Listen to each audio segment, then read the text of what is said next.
So guys, a few days ago I was talking with a group of friends of mine that have just recently got into anime, and they were looking for some good shows to watch. And they told me they had gotten several recommendations, and a lot of the recommendations that they got were from anime that they had actually heard of already, such as My Hero Academia, Attack on Titan, kind of like those big name type of anime, very popular ones. And when I was just sitting in this conversation after I'd already given my input on what I think you should watch, I realized that there's a lot of anime I've seen over the years that people just do not know about. Shows that are criminally underrated and under talked about. Shows that people just don't seem to know about or care enough to talk about, despite the fact that they're really good shows. And that's where I got the idea for today's video, which is going to be me talking about 5 anime that I personally love, but that I think are very undervalued and under talked about. So guys, a quick disclaimer before going into this video. This video is entirely structured around my own personal opinion, and also these 5 anime are not the only anime that I think are undervalued or under talked about that are out there. These were just the first 5 that I came up with, and the first 5 that really were kind of in the forefront of my mind when I was developing this topic. Also, when I say kind of undervalued and under talked about, that's just in my personal experience speaking with my groups of people that I know online and in person. You guys might have different experiences with these shows. Maybe you guys still talk about one of these shows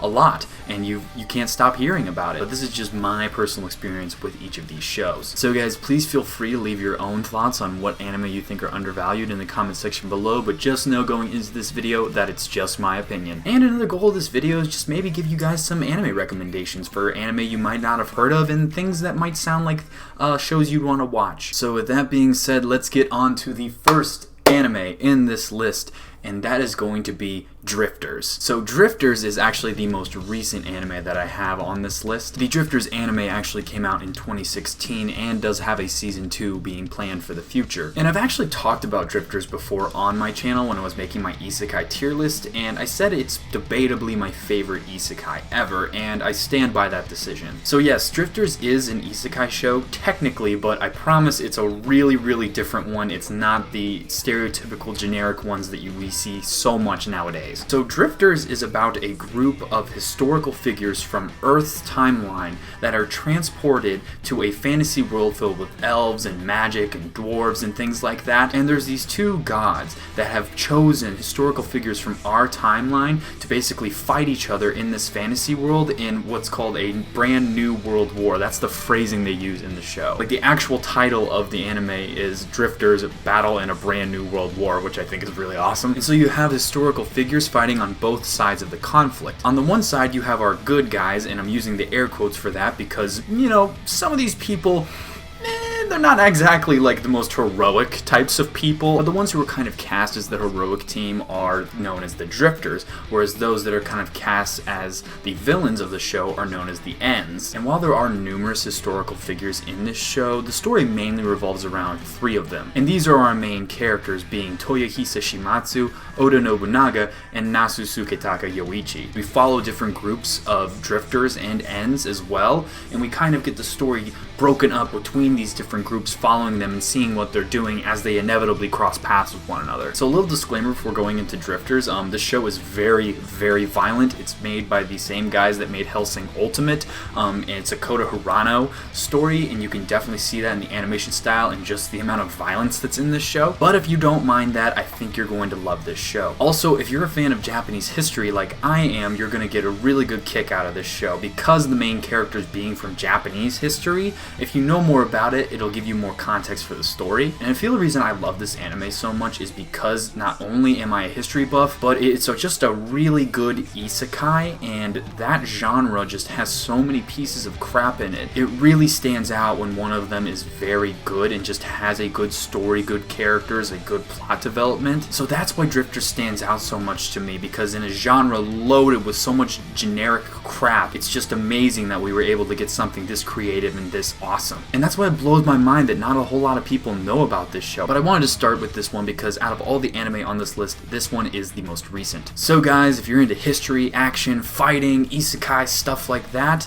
I definitely think you should check out Drifters. I don't think you'll be disappointed. So moving on to number 2, we have Kenichi, the Mightiest Disciple. Now, Kenichi, the Mightiest Disciple is actually an anime I first watched when I was a young teenager, probably around 13 years old, and I absolutely loved it. And I actually recently rewatched it as a full-grown adult, and I have to say, I like it just about the same amount as I did when I was a kid. So Kenichi, the Mightiest Disciple is actually a somewhat older anime. It came out in 2006. This show is so long. The manga, especially the anime, is 50 episodes, but the manga is 61 volumes. It's a very long manga, yet for some reason, no one's heard of this anime for, I don't know how, though. So the story of Kenichi, the Mightiest Disciple, revolves around our main protagonist, Kenichi Shirahama. He's a very good-natured high school student, but he's also very weak-willed and weak in body as well. Yet he's always had an interest in martial arts and wants to learn them. So one day he meets this girl named Miyu, who happens to be a martial artist. And they become friends, and Miyu asks Kenichi if he's interested in learning martial arts. He, of course, accepts, and then Miyu takes him to her house, which happens to be a martial arts dojo. And residing there are some of the most ridiculous martial arts masters in the world. Actually,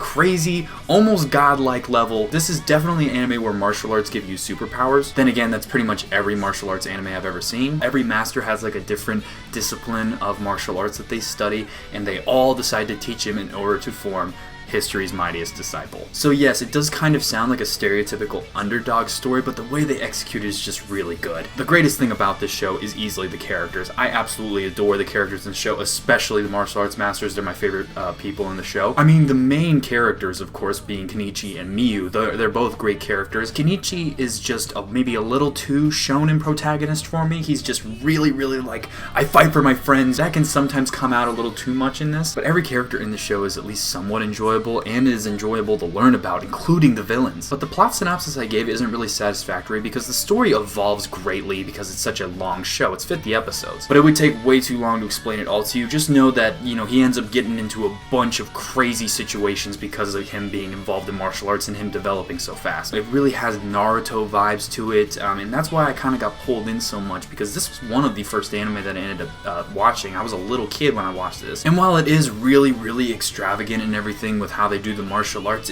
and over the top, absolutely, it's still cool to watch. The fight scenes are very cool, even though they can be slow paced at times, and just the way the things kind of just pinball in this show, it's just amazing. So yeah, Kenichi, the Mightiest Disciple, I think it's definitely something that anyone who's a fan of martial arts anime should watch. If you like the shonen stuff, it's got plenty of shonen elements in it as well. I just think it's a really enjoyable, longer show, plus there's 11 OVAs. Honestly, I'm really disappointed that this show did not get more episodes, because it could have become a really good long-running show. I actually read the manga after I finished the anime, and the manga just gets absolutely insane. There's so much more good stuff they could have animated, but they just decided not to, and that really disappoints me. So I definitely think that it's something that shonen fans or action fans would definitely get a kick out of. So next anime on this list. This one's probably going to be the most controversial ones because there's definitely some mixed opinions on this show, but I personally like this show, and that is going to be Nabari no O. So Nabari no O, another older anime, came out in 2008, and it is also another one that I first watched as a little kid, and I really enjoyed it. So Nabari no O follows our main character, Miharu,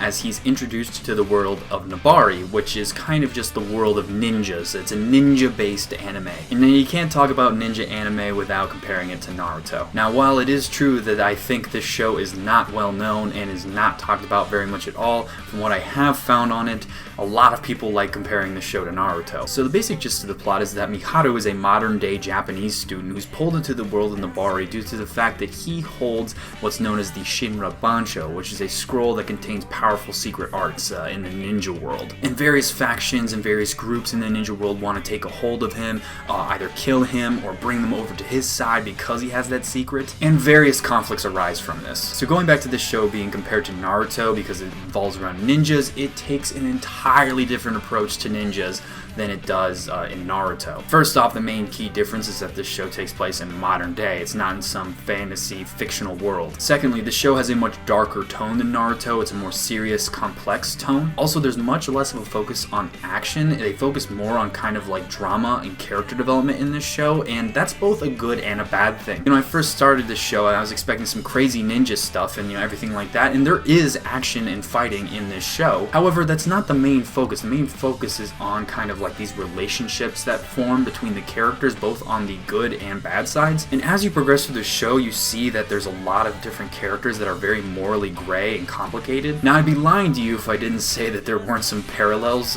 in the show to Naruto. One of the characters in particular, her name is Raime. She has a very similar backstory to Sasuke, but honestly, I think it's pointless trying to compare this show to Naruto because it's just a completely different show. And like I said, the opinions on this show have been very mixed from what I've seen. You know, some people absolutely love it because they like that it's taking a unique spin on the ninja kind of stuff. That's where I'm in. I really like that they did a different route with it and made it a little more serious and complex. And some people hate the fact that the focus isn't on the action. There needs to be more of that going on. Miharu isn't really much of a fighter in the show. Miharu kind of functions, in my opinion, as kind of like us in the anime because he's exposed to the world of Nabari and he doesn't really actively participate in it. He's more just along for the ride. But I just really enjoyed this anime because seeing these characters develop and the bonds that are created and these relationships develop, it was all really enjoyable. I could go into specifics about each character and what I really like about them, but I don't want to do that because one, that would take way too long, and two, I'm trying to keep this video spoiler free. But I really enjoyed Nabari no O. I think it's a decent anime that not a whole lot of people know about or talk about. Also, it has a really kick-ass opening. Definitely think it's not for everyone, but if you want a more serious take on the ninja world and maybe something more dramatic than Naruto, but you love ninjas, maybe check Nabari no O out. It might be something that you'd like. So, moving on to the fourth anime on this list. This one I'm really excited to talk about, and that's going to be Afro Samurai. Now, Afro Samurai, I absolutely adore this show. I have no idea why more people don't know about it. So Afro Samurai is actually kind of unique on this list, being that it's only a 5-episode anime, plus a movie if you want to count that one as well. It was written by manga artist Takashi Okazaki, who drew a lot of his inspiration from his love of American hip-hop music. So the story of Afro Samurai kind of takes place in this alternate Japan, and in this alternate Japan there are these two magic headbands. The number 1 headband and the number 2 headband, signifying the number 1 and number 2 greatest swordsmen in Japan. They're said to give magic powers to those who possess them, and people have been fighting and killing each other over them forever. This is a revenge story as it follows our main protagonist, his name being Afro. I'm not kidding, that's his name, that's what people call him in the show, Afro. And his father, the current number 1, is killed by the number 2. He then later becomes the number 2 and sets out on a path to take revenge on the now current number 1. This anime is so enjoyable. I love this anime. I watch it all the time just for fun. Like I said, it's only 5 episodes. It doesn't even take you that long to watch. I really love the stylistic choices in the anime as well because it's like a mix of traditional Japan and then they have all this futuristic crap thrown in together. You have guys fighting with swords on one hand and then on the other hand you have robots with lasers. So it's like, when in the hell are they? It doesn't even matter. All that matters is that there's a guy running around chopping up people while robots are shooting lasers at him. I definitely don't think it's one of the best anime out there, but man, it is so enjoyable. I would be remiss if I didn't give you another violence warning. This show is extremely bloody. There's also some nudity in this show. I definitely wouldn't recommend this show for anyone under the age of 18. However, this show is just so entertaining, not to mention 2 of the characters are voiced by the man Samuel L. Jackson. I mean, honestly, when I heard that Samuel L. Jackson was in this anime, that was enough to just get my interest sparked just from that. Afro Samurai is not going to blow your mind with its story. It's not going to blow your mind with its character development. However, it is such a great action popcorn show, enjoyable to watch. I love the stylistic choices in it. So Afro Samurai, I think you guys should check it out if you're looking for just something fun to watch, something you don't have to think too hard about, something you can just put on the TV, have yourself a snack, and just have some fun with it. And so guys, with that we come to the last anime on this list, and in this case I did save the best for last. So I want to make something clear about all the other anime I've stated on this list. While I believe all these anime are good and enjoyable, I wouldn't count them among my favorite anime of all time. You know, I wouldn't say they're among the best and greatest anime that are out there. And that applies to every anime I've said on this list, other than the one I'm about to talk about right now. And that anime is Baccano. This one really personally hurts me as to how underappreciated and undertalked it is. Baccano is in the running for my favorite anime of all time. And it blows my mind that this show isn't on the same level as some of the older, really popular animes such as Cowboy Bebop and Neon Genesis Evangelion. So once again, this is an older anime, came out in 2007. So trying to explain the story of this anime is very, very difficult because of how the story is presented. So the story is actually presented presented through the perspective of a young girl who works at a newspaper company in 1930s America. And she's trying to figure out the events that occurred from 1930 to 1932. And she's going through old newspapers, just getting random clippings of these newspapers and trying to piece the whole story together. And that's how the anime is presented to us, the viewers. We only get pieces of 3 different storylines simultaneously, and there also are characters who carry over into multiple different storylines. These storylines, while seemingly independent, are actually all cohesively weaved in together with one another as well. And honestly, the storytelling method of Baccano, it's one of my favorite things about it, because you can't see the big picture at all. Because for the first 2 episodes of the show, I had absolutely no idea what was happening. So I'm going to do my best to try and explain it right now. So like I said, Baccano takes place in kind of Prohibition era, Mafia, 1930s America. A very unique setting for an anime already. The 1930s storylines follows a mafia group as they come into contact with a group of immortal alchemists. And it's basically this conflict over this immortality elixir that's been created. 1931 focuses on events that take place aboard a train called the Flying Pussyfoot, as various gangsters and factions are trying to take over the train. 1932's storyline is about a young girl trying to find her missing older brother. And like I said, these sound like 3 completely independent storylines, right? They don't sound like they could be related at all. And yet they are. They all go together to form this one cohesive story, and you have to piece it together yourself. First of all, one of the greatest things about this anime is the setting, and that's why I feel like this show needs to be watched dubbed. Personally, most of the anime I watch it subbed. However, Baccano is one of about 5 or 6 anime that I can think of off the top of my head where you have to watch it dubbed. As I said, it's 1930s America, and the voice actors in English really kind of went into that time period for these voices. Hearing Todd Haberkorn and J. Michael Tatum talk with those accents is just it's so beautiful. Second of all, as I said, the storytelling method. It's absolutely insane. I don't know how they were able to link all these stories together, but by episode 4, you start understanding what's happening in the story, and you're just able to keep up with it, and it makes your brain just kind of have to switch gears and function on a different level as to how you're processing this story. And another thing about this show that's unique is there's no real main character. As you noticed in my plot synopsis, I didn't mention any character names as I've done for the past 4 shows, and it's because the story is told so uncohesively that there really is no main character in this show, and that almost every character gets about the same amount of spotlight. There are a few of my favorites, one being Lad Russo, and for probably the 5 of you out there that are watching this video right now that have seen Baccano, I'm sure you can relate to that. He's awesome. Come on, put up your dukes. You think you're Pete Hammond? You're like Jack Dempsey. You are my absolute favorite people to kill.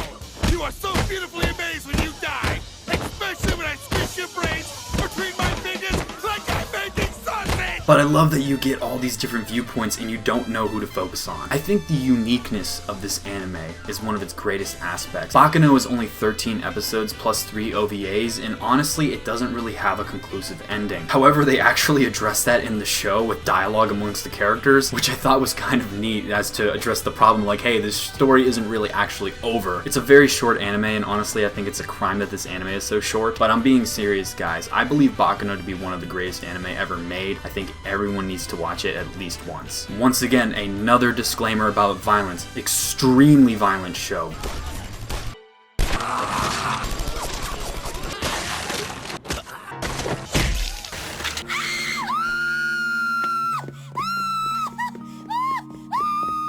What the hell is this? This is not for the faint of heart. It's a pretty intense show. So Baccano, guys, I'm telling you, this one hurts me as to how undervalued and underappreciated it is. In my opinion, it's one of the most unique and brilliantly constructed anime out there, and it's something that everyone needs to try. And so, guys, that wraps up my list of 5 anime that I like that I think are underappreciated in the anime community. As I said, I know there are a lot more underappreciated and undervalued anime out there, but these are the 5 that I came up with when I was making this list. I'm sure I can talk about more undervalued anime, so if you want to see another video on this topic, please like the videos to let me know. Comment any other anime you think are undervalued, and leave your thoughts on the shows I've mentioned, and hopefully you guys, if you haven't seen any of these shows, I think you could try any of these shows and get a kick out of them.